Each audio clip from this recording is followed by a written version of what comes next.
In the quiet town of Bethlehem, a child was born. His name was Jesus, and though the world did not yet know it, his arrival would change the course of history. Suddenly, a bright light shines through the window. The pans to reveal three wise men approaching the house, their faces filled with reverence.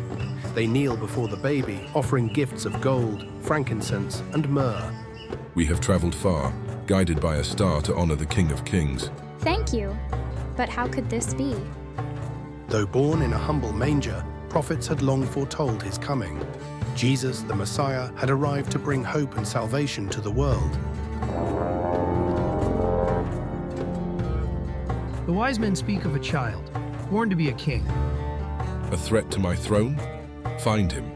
And if he cannot be found, then no child in Bethlehem will live to take what is mine. In fear, King Herod ordered the massacre of all male children in Bethlehem, but God's plan could not be undone.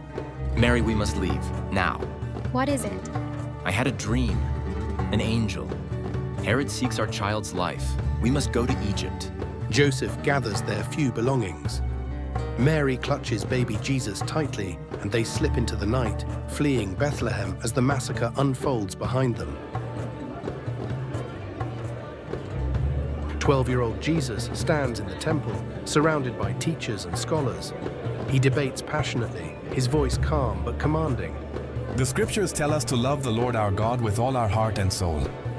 But how can we love him if we do not first understand his teachings? This boy, how does he know such things? Even as a boy, Jesus possessed a wisdom that astonished all who heard him. But his true journey would not begin until many years later. Jesus, now 30 years old, walks along the shore. He approaches Peter and Andrew, who are casting their nets into the sea. Come, follow me, and I will make you fishers of men. He gathered 12 ordinary men, fishermen, tax collectors, zealots, and called them to follow him, for he was about to embark on a mission that would change the world. A blind man stumbles through the crowd, reaching out as Jesus approaches. One night in the temple, the chief priests and Pharisees huddle together in a dark corner plotting. Their faces are grim with envy and fear. This man is a danger to all we hold dear. His influence grows daily. We must stop him. Judas enters the room, his head low. What will you give me if I hand him over to you? Pieces of one of the priests places 30 silver into Judas's hand.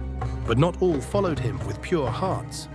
Betrayed by one of his closest disciples, Jesus was handed over to the authorities. Jesus hangs on the cross, bruised and bleeding. A crowd watches, some jeering, others weeping. Jesus struggles to lift his head, his eyes filled with both pain and love. Father, forgive them, for they know not what they do. Mary, standing at the foot of the cross, sobs quietly. The sky darkens and a powerful silence falls over the scene. Even in his final moments, Jesus offered love and forgiveness to those who sought his death.